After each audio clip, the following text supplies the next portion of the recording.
somber day. Mr. Contest Master, guests, Toastmasters, friends.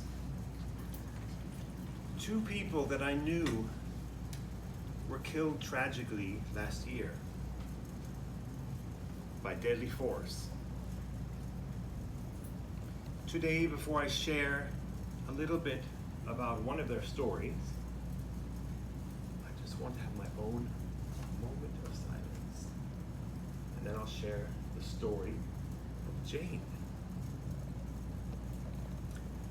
All right, I'm Jane. I know you can't see me. I know you can't hear me, but I am here. I'm going to share my story, how I was killed, who I am, and what is so dear to me. You see, when we're talking about deadly force, what you don't know is how I was killed. I just got over a difficult point in life. My 3 children starting to feel happy, and I found something just for me. The one thing that made me happy and brought me joy like I haven't experienced since I was a young person.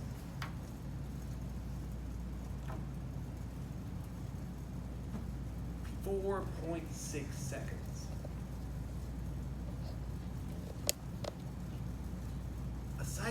A cycling helmet was not enough. The internal injuries could not be changed. I was killed, not as you think, by a car hitting me on my bike, because the driver spent 4.6 seconds looking down. I was killed by recklessness on this. See, my time hadn't come. There was so much I had still to do. And I'm kind of in a place where I'm not at my final destination. Yet time is so different. I can live my life 1,000 times every moment in a split second. And what have I learned? I've learned that there is good and bad. And good is like a garden full of color and music which is alive. And there is bad, and bad is like the void of nothingness, emptiness.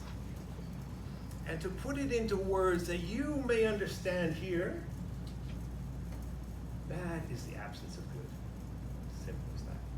But there's one more thing, recklessness. I didn't know that recklessness in this realm is considered bad. And the consequences of recklessness.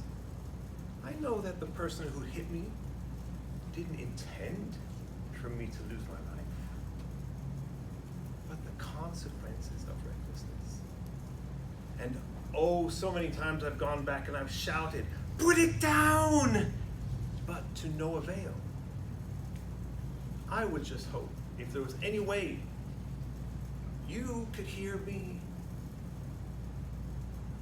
when you're in your car and you have this in your phone, in your hand, put it down. Don't look.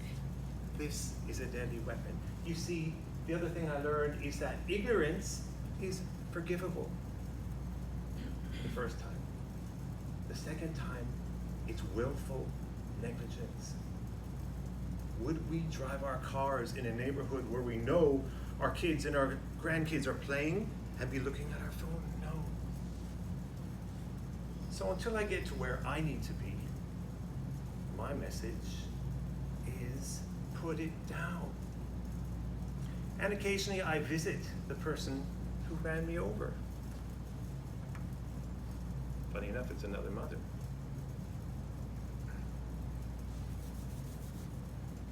Hands always sweaty. And I know she feels regret. And she can't hear me. But it's almost as if when I say put it down, it's almost as if from the corner of her eye, she could just make out that I'm there.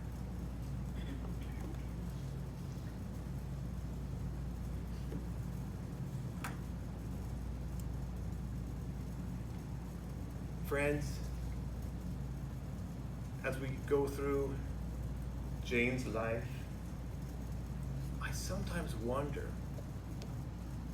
if she were here today, what would her message be? But I get this feeling, if she was, she'd tell us to put it down. Mr. Condon.